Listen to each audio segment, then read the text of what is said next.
yagurira mw'ijuru turi hafi yo guhurira mw'ijuru. Turi inshuti za Yesu nidukora icyo Yesu ashaka. Tuzaba abanzi ba Yesu nitudakora ubushake bwa Yesu.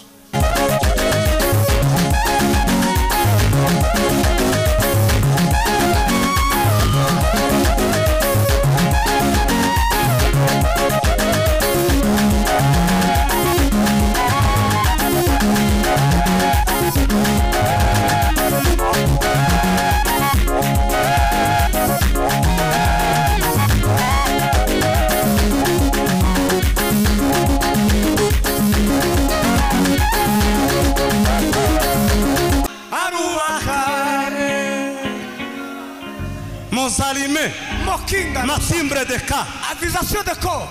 Paul abwira Timotheo, tuzamurira Imana Cyubahiro. Amen. Atukuze yabwiye Timotheo ashaka kumusigira itorero ry'Efeso 15:14. Muri inshuti zanje nimukora ibyo mbategeka. Amen. Yohana 15:14. Muri inshuti zanje nimukora ibyo data bategetse. Amen. Ayo niyo makuru ngiye kuvuga. Ndashimira mwene data wadutumiye igicaniro, perezida cyangwa se representa w'igicaniro ni kiriki. Ndagushimiye pa na madame, Imana ibaheze umugisha. Ndashimira abandi bose bakorana, mwene data rubone tu, mwene data rwiyereka, Imana iguheze umugisha. Ni inshuti ndamukunda na warankunda. Turashobora nko kubwiriza ibintu bisa bihuye. Muri aho gaho ndaza kubasiga simbasiga, ndasiga nkomerekeje. Hari abandi bazoza komora, ubundi abavuga butumwa turabo gukomeretsa, abashumba bagasigara bomura ibikomere. Rero ndagushimiye pa kugihagaze neza sha. Mureke tu abagabo bahagarara aho abandi batahagaze. Tiyagira umuntu uzoguturira ngo ugende ukundi. Ndagushimiye. Ndashimira mwene data Bonfils, nakubonye ndishimye. Imana iguheze umugisha. Bukuru nivuga abantu benshi uko twese turano turaziranye nzi abantu benshi simbaze, reka nkube gutyo. Inshuti zanje zose Imana ibaheze umugisha. Bene data bavuye Kenya, Imana ibaheze umugisha. Abantu batari kuri afishe ni baki. Abantu basigaye bakenera ngo baje ku ifoto. Abantu bumva igitaramo bagatarama nta afishe iriho ni bakeya. Ndabashimiye abaje gutarama mutari kuri afishe. Natwe tuyiriho taco yatumariye nta naco yakoze, kandi ndiyogurira n'abana imboga nta kamambiri nogura mu kuri afishe. Ariko turashima Imana ko yatuboneye uburyo tukaza. Rero Imana ibaheze umugisha. Ndashimira soliste Aimable, ndamukunda azacuranga neza sha. Ukiregera ikidari kandi urabizi uzi ibintu nkunda, je accompagnement uyireke ayo nkunda. Urabizi nkunda baze ngakunda naturya tundi. Iwe aranzi tugiranye imyaka. Bonfi ngwino hano narwiyereka. Natwe kandi twogenda aho mwatambiye kuva saa 11 kugeza ubu nyine jewe mbwiriza ntatambye kubera iki se jewe. Nanje reka niterero nimara mbabwire kuba inshuti y'Imana mu minota ijya minota wambaye kiri ni myinshi we. Minota 40. Minota 40 ni myinshi. Ndabwiriza nk'iminota 20. Nifatwa ndageza 30. Yes. Nifatwa ndageza 40. Mwihangane. Tajaka kwitwaza ngo navuze. Ndashimira mwene data inshuti n'umuvandimwe.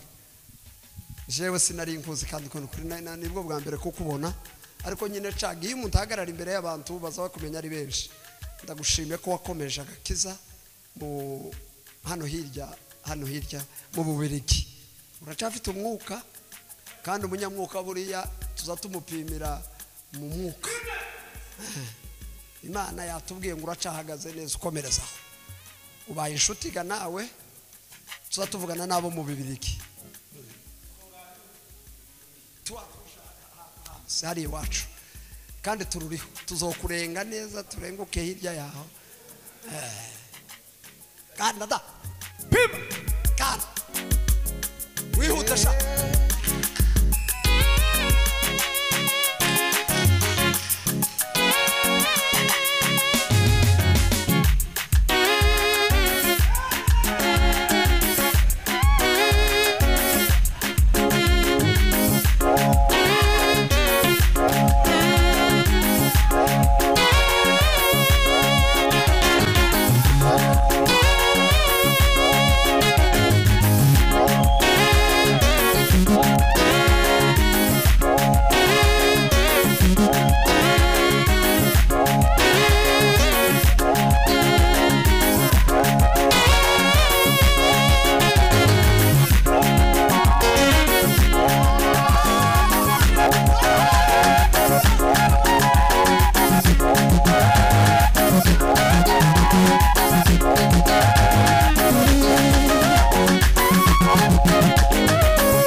bofi uravuga garuka gato bofisi yarafatishije yarafatishije nga mushiremo gato nguyu igira hano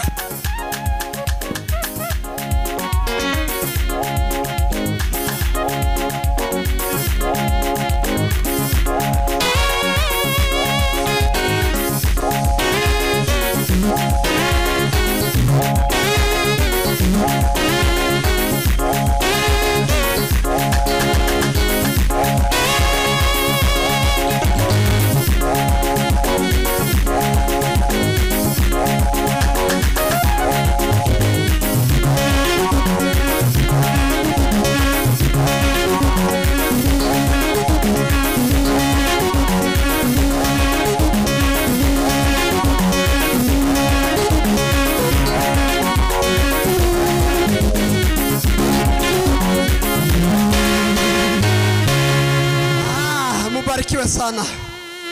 Reka tuganire rero.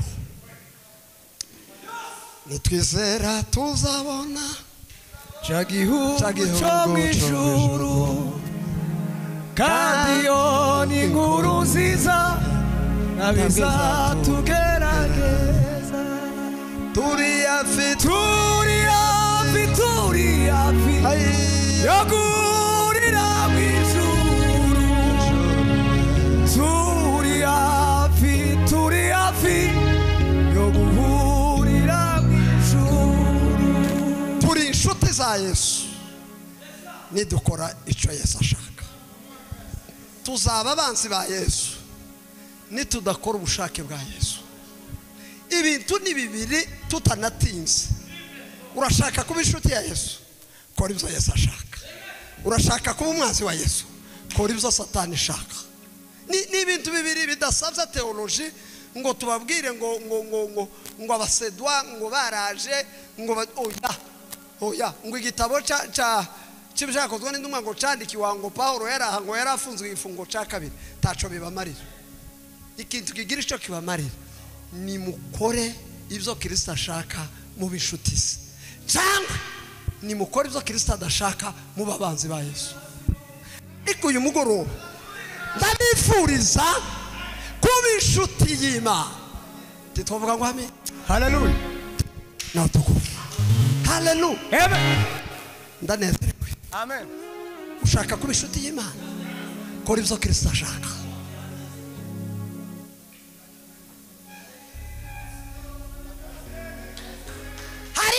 ibintu bisaba ko tuba inshuti y'Imana hari ibintu bisabwa ko tuba inshuti kandi inshuti mureke mbabwire ibintu biranga inshuti inshuti nyanshuti imwe bazavuga ngo ni inshuti magara azamenya ico wariye akamenya uko wambaye akamenya ikibazo c'inzu akamenya ikibazo c'abana b'ishuri akabaza rwiyereka ngo ese abana barishuye nimba batarishuye nari mfite ifaranga nkeya tuzigaba iyo ni inshuti hakaba inshuti itari magara ni yindi kuramutsa ariko mutajadiriyana ku buzima busanzwe akabaho ariko Yesu niwe nshuti yonyine twavuga ngo amen hari umuririmbyi waririmbye ngo inshuti zo mwisi ntakigenda zigukundi uri mu munezero waburi mu byago ikakuvaho iyo ntabwo ari inshuti nziza karalo pima inshuti zo mu isi zikunda abantu bavuye hanze ukuvuye hanze uragira inshuti nyinshi kandi tibagukunze kubw'ijambo tibagukunze ko Yesu akurimo bagukundira kuko uvuye hanze gusa ubakeresha izi ni zinepfu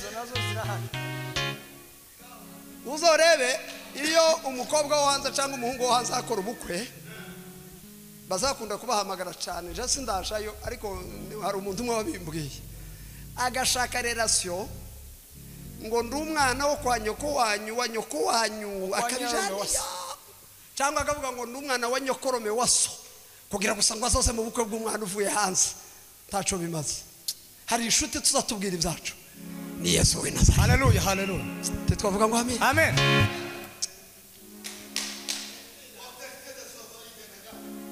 umugore n'umugabo basaba bishuti ariko mugoroba umwe akerekera iriya undi akerekera iriya iyo Satani bidurumbagije ubushuti bugashira ariko Yesu nta munsi n'umwe uzoba inshuti ya Yesu ngo mukorogane na Yesu utakoze ibirya yanga ntabwo Yesu azarakarira ndetse uzumara no kubikora wahindukira ngo ngwino kandi dusubire dusabana Yesu niwe inshuti yacu nziza urashaka kuba inshuti y'Imana reka ubusambanyi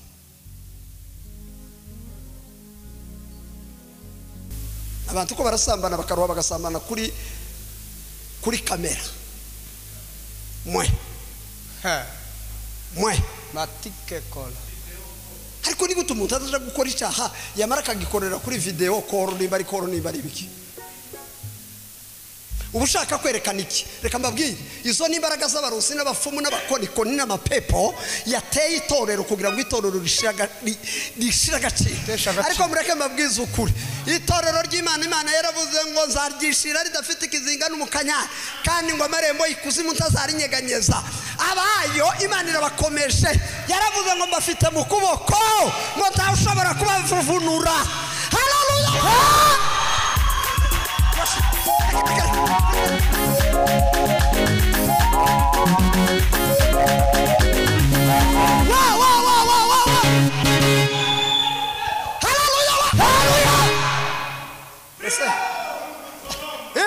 Pastor yadushajije Imana we.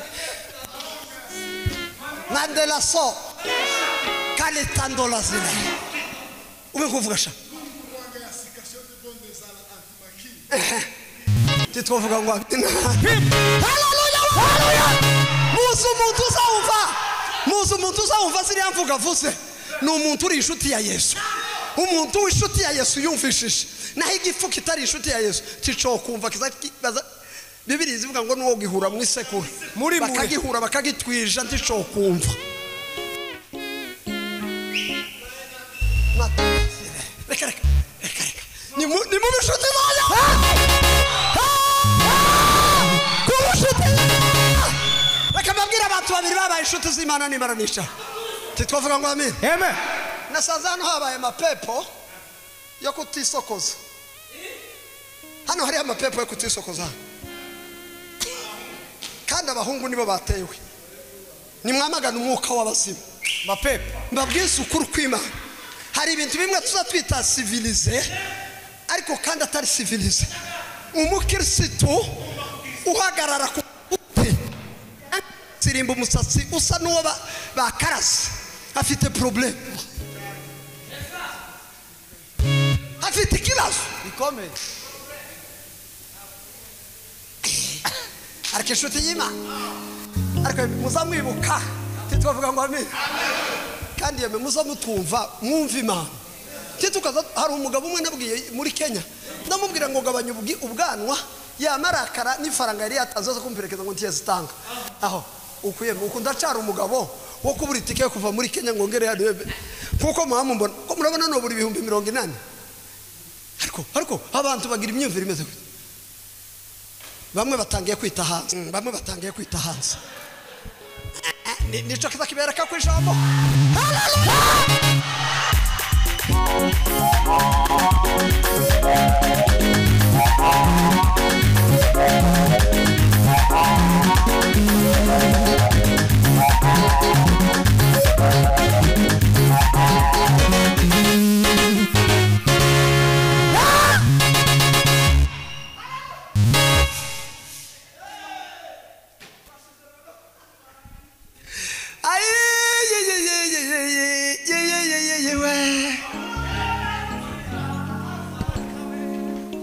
Imvura yaraguye ntibabimenya, no wawe anumvira arubakare. Monsalime Mokinga Matimbre de ka avisation de corps. Paulo abwira Timotheo tuzamurira Imana Cyubahiro. Amen. Atukuze yabwiye Timotheo ashaka kumusigira itorero ry'Efeso, amubwira amakuru aremereye ariko rukundo tugirana na Reverend Michel. Aramubwira ngo nza ngukumbura, ngo kugeza nubwo nkumbura amarira yawe yo mu gitara. Bwana sifiwe. Uzukumbura umuntu kugeza ubwo kumbura icuya cyo mu gitara. Umuntu w'inshuti ya Yesu tazashingira uzukumbura ngakumbura uko kirikaza gira gutyo kuguru gusa. Kamanuva ko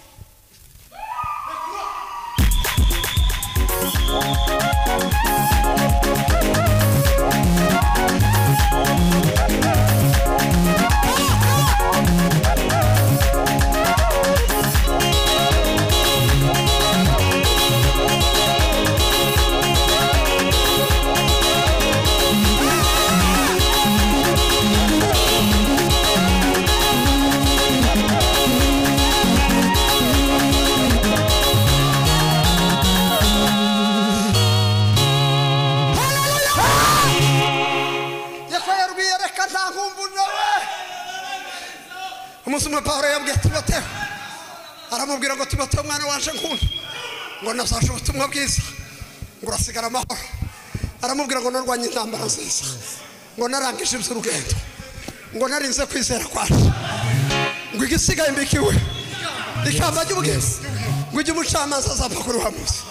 Ariko ararahira aca mu ijosi, aravuga ngo sije cyanyine, ngo n'abarya bose barinze kwizera kwabo.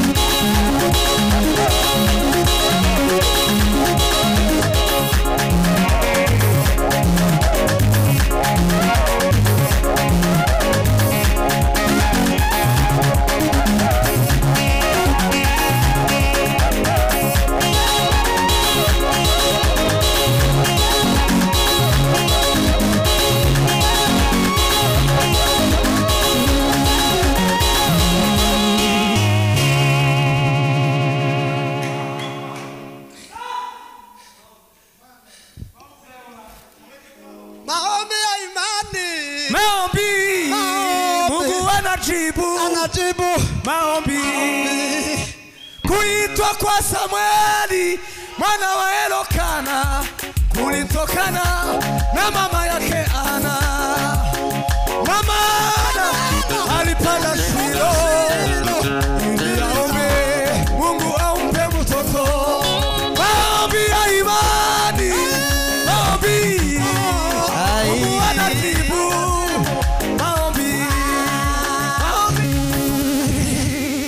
Tuvuga ngo amen. Kuba inshuti ya Yesu, yabwiye abigishwa arababwira ngo muzabe inshuti, muri inshuti zaje, ngo nimukora ibyo data ashaka. Arababwira ngo tibukira abagaragu, kuko abagaragu bakorera shebuja, ariko mwebwe muri inshuti zaje. Haleluya, haleluya. Nimureke ubusambanyi, nimureke ubusambanyi, nimureke ubusambanyi, nimuhagarike, nimureke. Atia hagarika, hello te.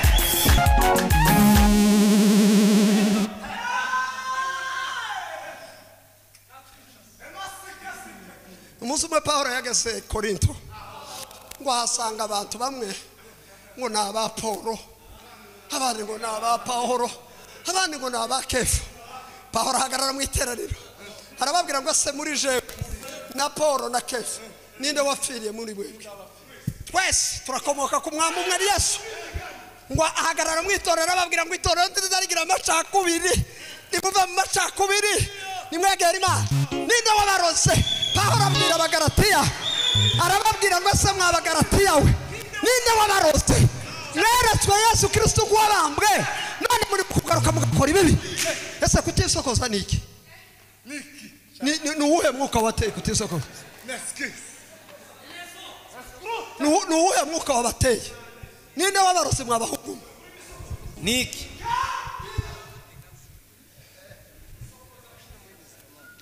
Haleluya!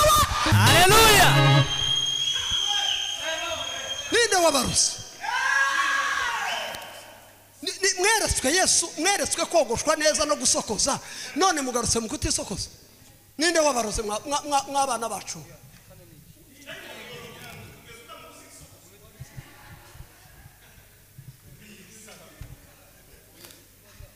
Ninde wabarose ko mwamufata ibiheko muri abana batoya? Ninde wabarose ko mwamuroga muri batoya? Abana b'abakobwa batarashakwa, nyoko karagupfunda uburozi ngo uzobupfana kuratwara amashara. Ninde wabarose? Ninde wabarose mwabakobwa? Mwaba mama mwe, ninde wabarose? Ni mubishute zina. Nivyo. Mubishute zina. Nivyo. Abrahamu. Aho. Umugabo yamahaguruka ngo aje gushika mu kibaya, aramubwira ngo se wabonye no musenyi, ngo ni ku ruzaro rwawe sanga.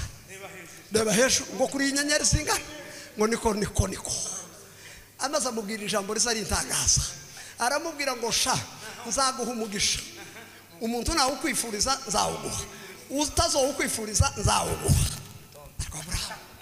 kandi sha utazokwifuriza umugisha ta mahoro nzamuvuma ngo arangize ari ijambo rindi reka ndangirize kuri aka ngaka ngo arangize Abraham Imana iramubwira ngo uve kubwira ariko kubera kuri inshuti yaje ngize iminsi n'inyama z'ihene n'izinka n'iz'intama urabaga Isaka uratamba Isaka ngo aragenda mu cyumba nijoro nawe uramufite umwe pa je mfite batandatu uyu afite bane afite batatu afite umwe mama ariko mwokorogana kire ko mu nzu bavuze ngo batanguriye mwana reka tubirekere gutyo Abraham ngo nijoro abyutse mu rukere nta bitose yagize ngo apeza apima Yesu na Isaka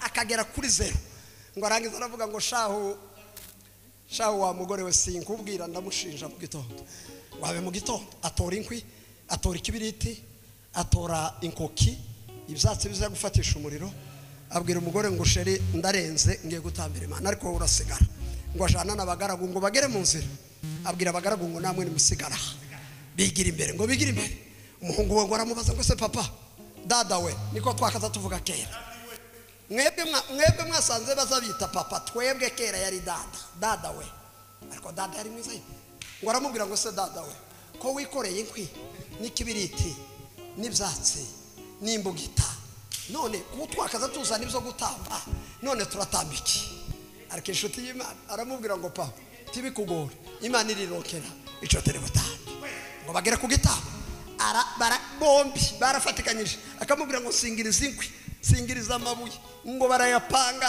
ngo bamare kuyapanga neza aramubwira ngo papa we ni wewe gashinje Isaka aramubwira ati yirutse tiyamubwiye ngo yaye tiyamubwiye ngo ya yaramubwiye ngo gusa icukora unzirike cyane kuko imugita ninkora no gutera ibipasi Abraham ati ntunyigishe guhambira narabshize kera ngo yamuhambira yadafite isusi yuko neke kandi ngo mu kwizera kwa Abraham yarazi ko inshuti yiwe irema undi Isaka uriya yapfuye ngo arangiza kumufata ngo acomora imbugita mwitako aravuga ngo Mana ya Isaka Mana ya Yakobo mwijuru inyigisho za Bibiliya zivuga ngo mwijuru babonye umujinya Abraham agiye kumanukira imbugita ngo babona ntiyorindijwe ituma marayika tiborindijwe ngo rimuhamagare kuko bokereza batuma marayika gufata ukuboko fata ukuboko ijwi riraza nyuma ngo amanika ukuboko ijwi riramubwira ngo Abraham inshuti yaje reka hindukira reba imfizi ngo idafite isena tagira se nigi tugira icutwa n'umwana wawe Isaka namenye neza yuko ukunda we hindukiza amaso urebe imfizi y'intama itagira se ntigire na nyina iremwa nona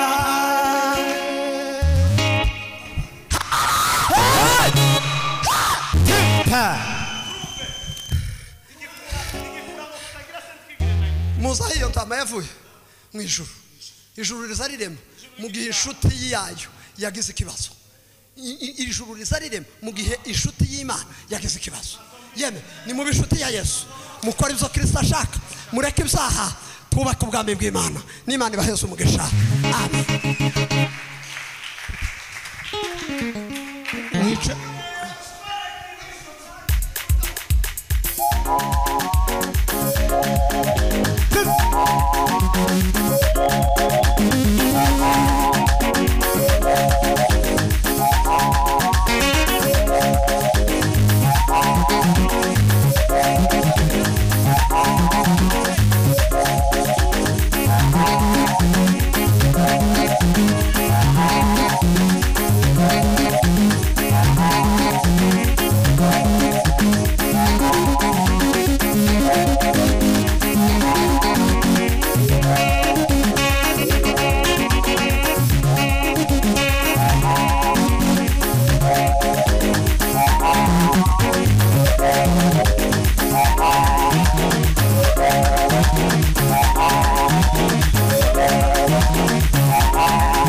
muhagarara aho ngaho n'ubundi